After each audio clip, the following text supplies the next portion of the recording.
You're not sabotaging your success. Your nervous system just hasn't learned how to hold it yet. Have you ever noticed that when life starts expanding, your behavior suddenly pulls you back? You hesitate, overthink, delay things you actually care about.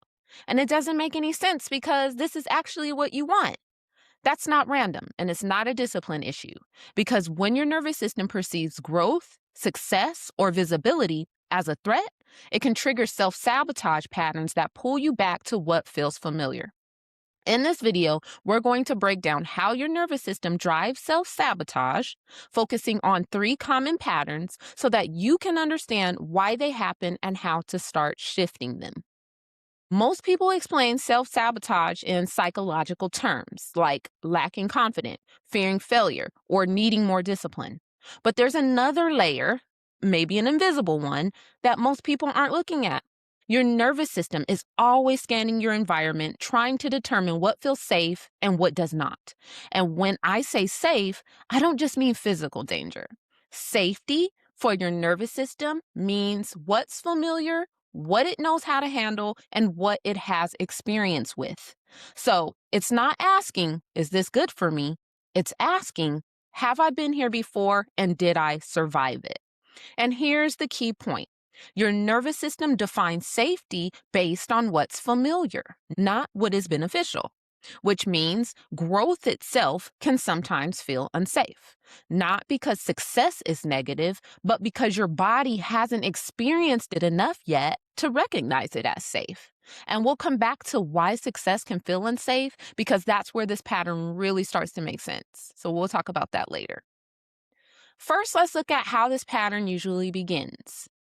Imagine someone whose nervous system has spent years adapting to pressure. Maybe they learned early in life that being responsible kept things stable. Maybe they became the reliable one, the capable one. Maybe they became the one who handled everything. Over time, their nervous system becomes familiar with operating under stress.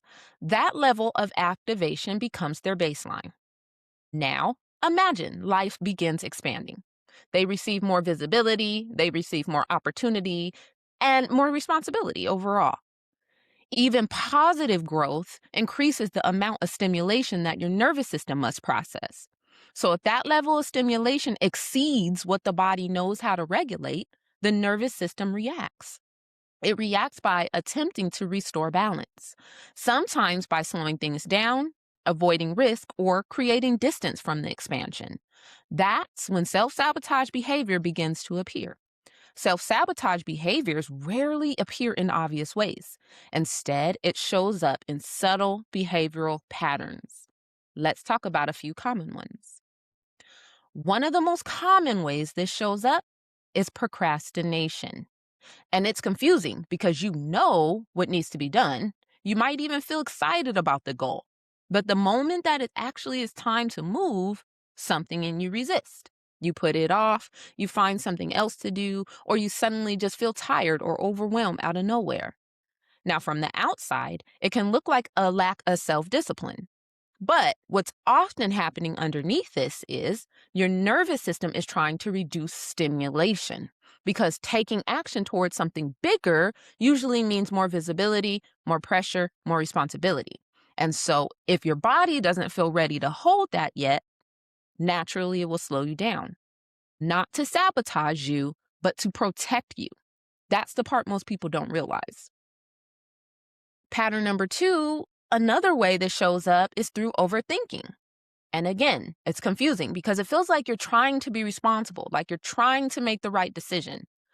But what's actually happening underneath is that your nervous system is reacting to uncertainty. So your brain steps in and tries to create control through analysis.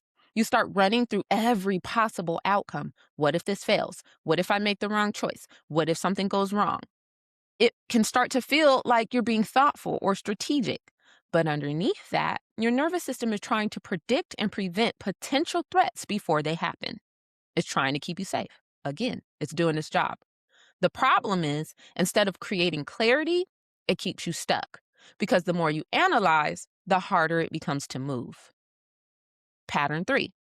Perfectionism is another way this shows up. especially for high achieving, successful women. And it can look productive on the surface. You're preparing for stuff, you're researching stuff, you're refining things, trying to get it all just right. But if you're honest with yourself, there's often a moment where you can move forward and instead you just keep adjusting. Because what feels like you're getting ready is sometimes your nervous system trying to reduce the risk. If it's perfect, it feels safer. Less exposure, less chance of being judged or getting it wrong.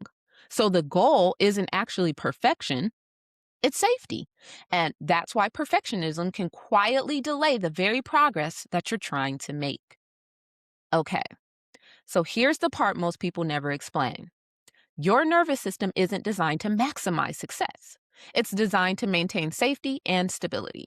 So your brain is constantly evaluating your experiences, trying to determine whether they fall within what it knows how to handle.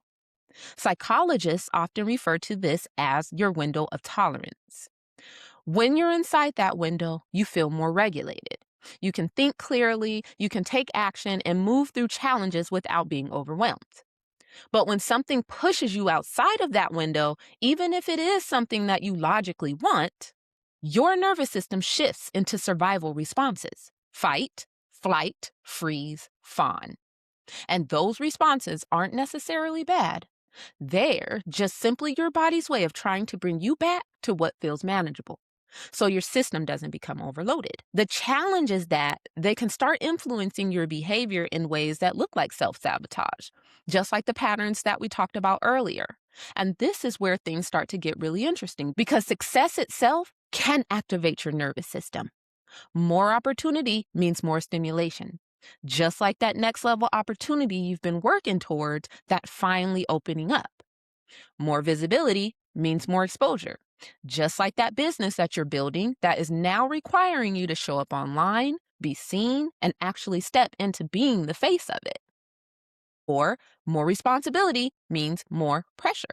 Just like that promotion or leadership role that you've been aiming for, and now it's asking you to operate at a completely different level. So if your nervous system hasn't yet built the capacity to hold that level of expansion, your body may respond with anxiety, hesitation, or avoidance. Not because you don't want the opportunity, but because your nervous system is trying to regulate itself.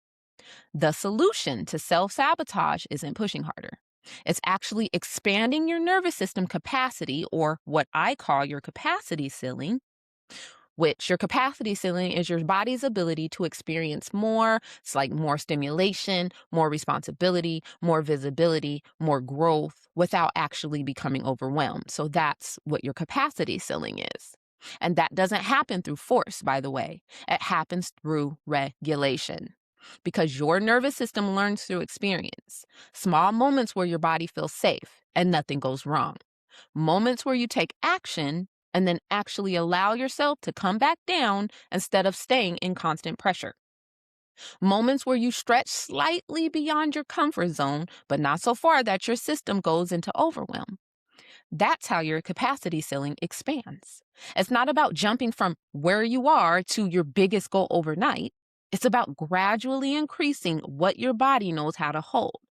So instead of pushing harder or forcing yourself to be more disciplined, the shift becomes creating safety in your body, building trust with yourself, and expanding your capacity ceiling step by step.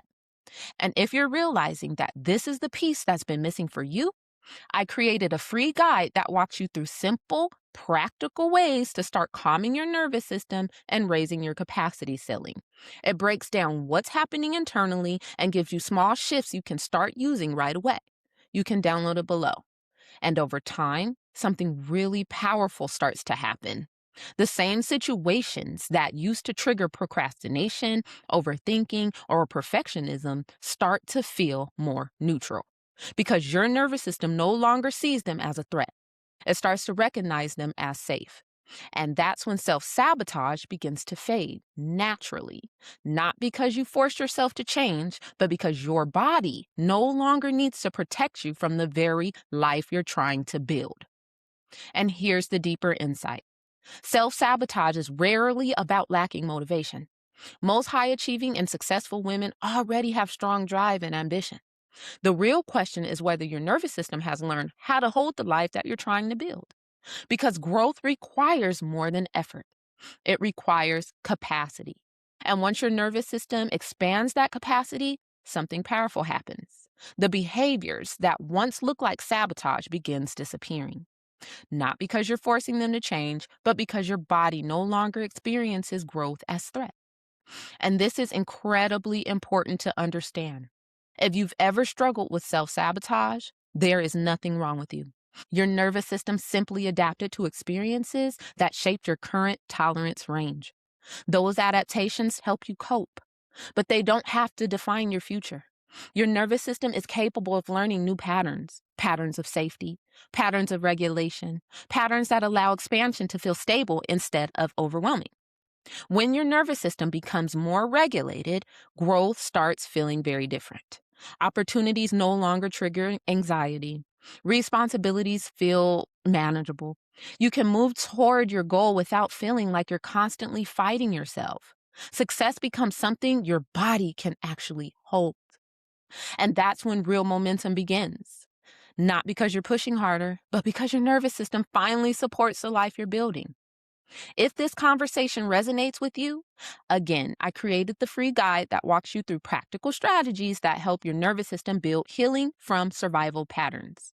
Inside the guide, I do explain what's happening inside your nervous system and share simple practices and journal prompts that help your body begin shifting toward regulation. Again, you can download it below. Because this year, I'm on a mission to help 1,000 high achieving women exit survival mode and raise their capacity ceiling. So if you feel like your life keeps expanding, but your nervous system struggles just to hold that expansion, this guide will help you understand why. And if you want to continue exploring how nervous system regulation influences identity, manifestation, and the life that you're trying to hold, make sure you subscribe so you don't miss the next video. Because once your nervous system learns how to regulate expansion, the life that once felt overwhelming becomes something you can actually sustain. And that's when everything begins to change. I'll see you next time.